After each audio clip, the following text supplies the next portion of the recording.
Welcome to the Man Cave Podcast with Dan Casper. What's going on, everybody? Welcome to this episode of the Man Cave Podcast, brought to you by Hy-Vee and Toyson Ford. Got Resonance Branding, the official swag provider of the Man Cave Podcast. Don't forget to check out the Swag Cave.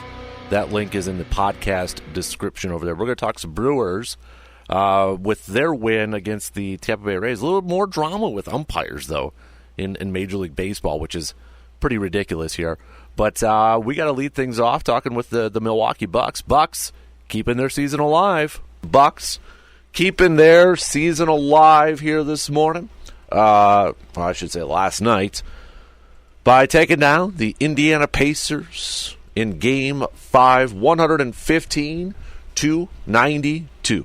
Chris Middleton, Bobby Portis helping lead the way for the Bucks. Portis putting up 29 points and 10 rebounds. He was actually a plus 30 last night. And then you had Middleton, 29 points, 12 rebounds over there. Each starter for the Bucks last night, double-figure scoring. Not a ton of production off the bench. Pat Connaughton, just 9 points in 32 minutes. Gallinari played 21 minutes and 4 points. It was an incredibly short bench. Those were the only two bench players to get over double-digit minutes last night. Andre Jackson Jr., just 7 minutes. After that, Jay Crowder not playing, even with a short bench. Even with Dame out and Giannis out, all hands on deck, elimination game. Jay Crowder not playing. Coach's decision. You know, now you kind of have to wonder, off-season talk. We'll get to some off-season talk when the off-season's over with, but I think you do have to wonder about Jay Crowder's future with the team here, too, because you're looking at his minutes. I mean, there ain't there either. Bud last year didn't play Jay Crowder a ton. John Horst in the front office gave up, 3 second-round picks for Crowder. They brought him back. There was obviously some frustration. So, Budenholzer's out. Crowder resigns with the Bucks. Crowder gets some minutes at the beginning of the year under Adrian Griffin. But now it just kind of seems like Crowder is back to where, his playing time is back to where it was last year at this point.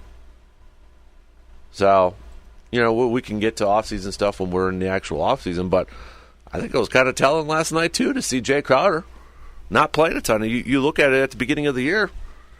October, he averaged 26 minutes. November, he averaged 27 minutes.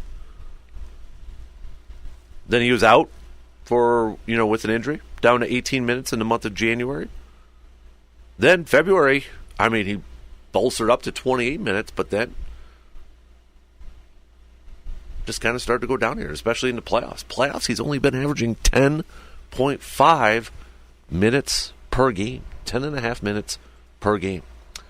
But Bobby Portis, after the game, I don't think it's too surprising from a lot of people, but Bobby Portis seemed to be pretty motivated in this game, considering he got ejected in Game 4. And he said after the game, "No, man, obviously I'm an emotional player. I wear my heart on my sleeve. I give my all every night. I take pride in being able to play for my team. So, Game 4, a little scuffle, whatever it is, maybe cross the line. You feel me? I let my team down by getting ejected and not being available for my team.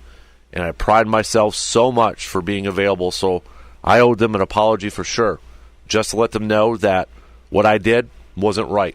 Obviously, during the moment, you feel like you didn't do anything. But then as you sit in the locker room, as the first quarter goes by, the second quarter goes by, and the whole game, you just sit there like, man, I could have helped impact the game. Just let my teammates know that my bad. I apologize for letting the team down, and I'm going to come out tonight and play as hard as I could." And he did. We finally got, one of those Bobby Portis games. We were kind of talking a little bit about it yesterday, right? We were kind of talking a little bit about it, that are we going to get a Bobby Portis game? We need a Bobby Portis scoring game. One of those nights where it's just on. He's just feeling it. And it wasn't necessarily from three. He only made one three-pointer last night. This is down low. 14-24. Shot 50% from the field. Chris Middleton, I got to tip my cap to Chris Middleton. Chris Middleton has been a guy that, we've questioned a lot the last few years. And he's been banged up. He's been going through injuries the last couple of years. And this is a guy that right now, he's got to carry the team. He's got to be the number one option with the injuries to Giannis and Dame. And, he suffered an ankle injury again in this series. We've seen it a couple games. Was it Game 3? Was it Game 3? I'm trying to remember if it was Game 3 or not. Then it looked like he re-aggravated it in Game 4. Looked like he was in a lot of pain. Game 4, he played 42 minutes. Last night he plays 40 minutes. This is a guy that, let's face it, he's got a lot of wear and tear on him. He's probably not 100%. But I got to tip my cap to him. He's going out there, and he's trying to lead this ball club. He's trying to carry them on his shoulders. And he went out there and double-double, 29 points, 12 rebounds. Led the team in rebounds, for crying out loud. Crashing the boards. It's good to see a couple of these guys like Middleton just going out there and crashing the boards after a Game 4 where it was just like, Bucks out-rebounded the Pacers too, defensively and offensively, which was good to see, considering what we saw in the previous game too. But looking at Middleton and kind of looking at what he's done in this playoff series, all right? So if you're looking at in these 5 games against the Pacers, the guy is averaging 38.4 minutes per game, 26.8 points per game, 9.4 rebounds per game, 5 dimes, 5 assists. He is shooting 49.5% from the field. We talk about an upcoming offseason with a lot of question marks and potential roster changes and turnovers and, roster turnover and such. But is Chris Middleton, the version we're seeing right now in this postseason, is that a version worth keeping? I know he's got a big contract number. And, I'm sure there's going to be some luxury taxes and all that to move on from him. And, basketball, how many times do we see teams get creative in their trades to move on from a guy and create some cap space and such. But what we're seeing from Chris Middleton in this playoff series, is this, in your opinion, maybe worth keeping around for a little bit longer? Hit me up with a text, 715-830-1912, or comment on the video stream over there. Because you got to tip your cap to what Middleton's been doing for a guy that we have all, as Bucks fans, we have all kind of criticized, questioned. Is he done? Is he overpaid? Is he even available anymore? The guy has balled out in this postseason. He really has. So, shout out to Middleton. He has been such a key player so far. Doc also saying about the availability for Giannis and Dame, potential returns for both of those guys. I don't know how to answer that, he said. I hope. I think they're very, very, very close. That's 3 varies right there. Now, does that mean they'll be ready to go as soon as tomorrow? Is there a little gamesmanship being played there? Who the heck knows at this point in time? I don't know. I really don't. I thought, man, my gut, I thought that maybe they were going to play. I've gone back and forth on this. I thought they were going to play. I didn't think they were going to play last night, but then I thought they were going to play last night. Then I didn't think they were going to play last night. Now I have no idea. I have no idea what's going to happen. But I just know for tomorrow night's game, for Thursday night's game, for the Bucks to have any shot at continuing this series and forcing a Game 7, Middleton's going to have to keep doing what he's doing. And we're going to have to need another performance like Bobby Portis had last night too. A Bobby Portis game where he's a scoring threat. I feel like if you keep the Pacers under 100 points, you've got a pretty darn good shot at winning that game. You keep the highest scoring team in the association, in the entire league, under 100 points, you're going to have a shot. They did a really good job controlling Pascal Siakam last night. He just shot the ball 12 times, only 12 points for him. No Pacers player was over 20 points. The leading scorer was Tyrese Halliburton with 16. Give credit to the defensive performance from that team last night, too, from the Bucks team. It was a grind-out, gritty performance. And it was won in the second and the third quarter. They ended the first half on a high note. And then they come out of the halftime and just kind of pick up where they left off in the second quarter. That's what we want to see. And that's how you're going to win Game 6 and Game 7. You know, even last night, to open, shoving Patrick Beverley a little bit. We've seen the Pacers trying to get under the skin of these Bucks players.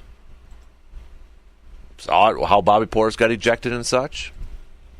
Got to control the emotions, especially now with the series moving back to Indiana. And that home crowd for the Pacers over there, definitely got to keep your emotions in check. All right. Brewers. We've got, they picked up an 8-2 victory last night. Freddie Peralta picking up his third win of the season to remain 3-0 with a 3.21 ERA. He went 5 1/3. Final line for him, giving up a home run. 7 strikeouts, no walks, 2 earned runs. Although, could have went a whole lot deeper in the game. He was ejected in the 6th inning for what the umpire crew deemed as him hitting a Tampa Bay hitter, Siri, on purpose on a 3-0 count. No warnings or anything like that. They just the home plate ump deemed him that he did it on purpose, so he ejected him, which drew the ire of Pat Murphy. And Pat Murphy, for the second day in a row, getting ejected. Hey, Ricky Weeks got some managerial experience, though. More so last night than the night before. But Pat Murphy got ejected. Then later on, we had a couple more ejections. Siri and Uribe getting into it. Uribe's probably going to get suspended. He threw a slap and such.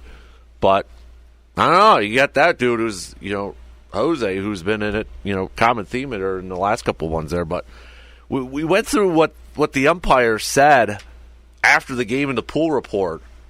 And it's more puzzling to me. So this was from the pool report after the game with the home plate ump.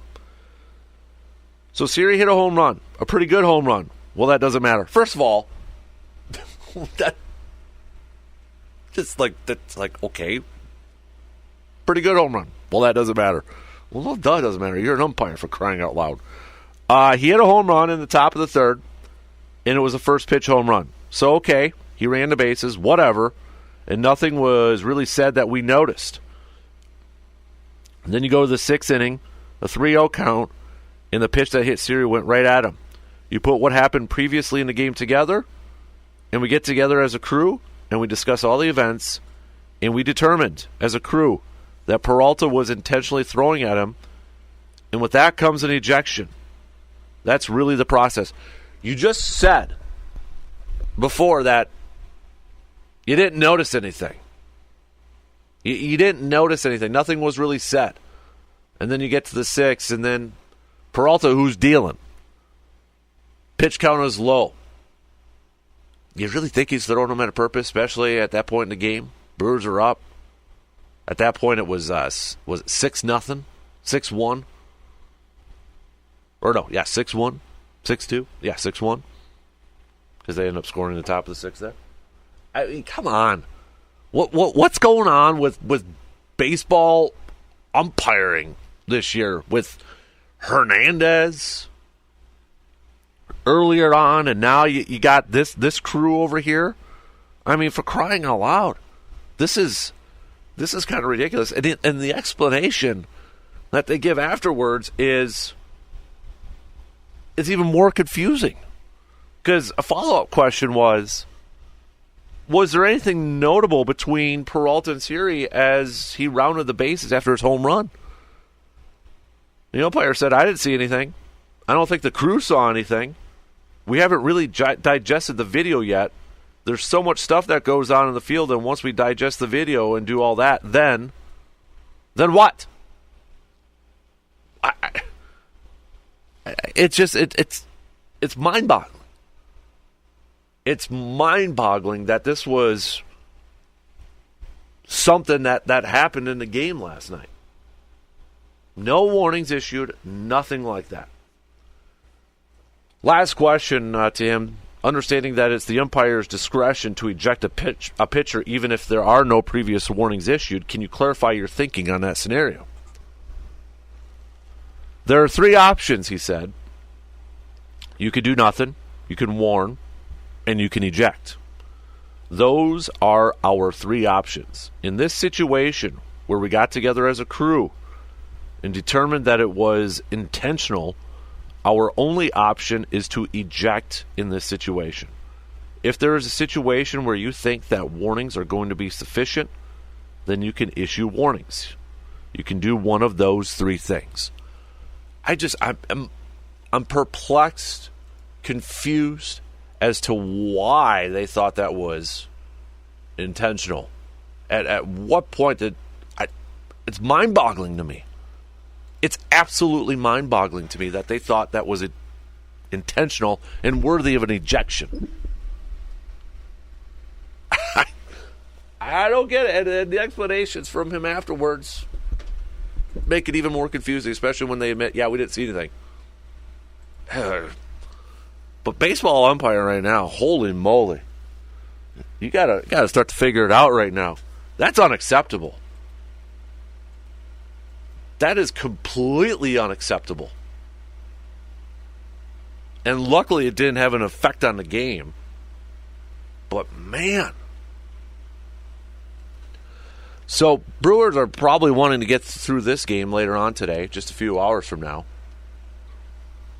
Want to get this crew out of Milwaukee. And I mean, Brewers are going to be going up against this crew at some point, I would imagine, again here. But as of right now, they probably want to get this crew out of Milwaukee and just take a breather from these umpires and such. But Brewers will try to win the series. 12-10 is first pitch. Colin Ray is going to be on the mound for the crew. Colin Ray is also looking for his 3rd win of the season and looking to remain undefeated as well. They're going up against Eflin, who's 1-3 with a 4.08 ERA so far this season for the Rays. Colin Ray, though, his previous start, kind of like Freddie Peralta last night. You know, we mentioned it. Freddie Peralta was probably looking for a bounce-back game after his previous starts against the Pirates. Peralta got that last night.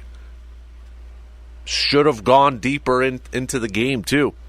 Colin Ray, he's coming off of a no decision against the Yankees where he went 6 innings, 5 earned runs on 4 hits. You know, maybe a little bit more of a bounce-back there, game 2. Lowering down on those runs, if you will. So he'll be looking for his 3rd win of the season. But also yesterday, too, before the game was announced, and we got to see him in the game, too, Tyler Black being called up, one of the top prospects for the Brewers, getting called up. Brewers looking for a little bit of an injection of offense. He comes in, and he actually made his debut on the base paths because Sanchez had to be pulled after running through first base, trying to avoid a double play there. So Tyler Black actually made his debut as a base runner, stayed in the game and collected a couple of hits, including a double and such. So, you know, Black, it sounds like the plan for him, for right now at least, is to focus on first base and DH. First base and DH. That's according to Pat Murphy before the game yesterday. He's third baseman coming up as third base, but he's been getting some time at the minor league level, first base and such. So right now, when you look at the third base options for the Brewers, it makes sense for Black to be kind of a first base DH type of role for him here, because you've got Ortiz over there at third base. You could put Sal Frelick if you wanted to over there as well, but it'll be interesting too. With Black coming up, I want him to get at bats. That's the thing too. Is like when you call him up, make sure he's getting some work, getting some at bats. You got Hoskins at first, you got Sanchez as a DH option. Now we'll see with his hamstring and such, he might be missing some time. So that gives Black some more opportunities for some ABs and some playing time at first base. But you got a Hoskins and such over there that you got quite a few guys who can play first. I just hope that Tyler Black gets an opportunity to play as much as possible almost every single day, whether it's just DHing or playing, also playing in the field, because he ain't doing anything if you just bring him up and he's sitting on the bench. You want to get that guy some more work in there. But it'll be exciting to see what he can do. I mean, he got off to a fantastic start last night with a couple of hits there. All right, that is going to do it for us on this episode of the Man Cave Podcast, brought to you by Hy-Vee and Toyson Ford. Big thanks for tuning in. Don't forget to follow and subscribe to the podcast wherever you listen to your podcast, plus YouTube. It's up there as well. And if you got a few seconds, if you don't mind, give us a 5-star rating and a positive review like on Spotify and Apple so others can find the podcast. Till next time, I'm Dan Casper, and I will talk to you on the next episode of the Man Cave Podcast.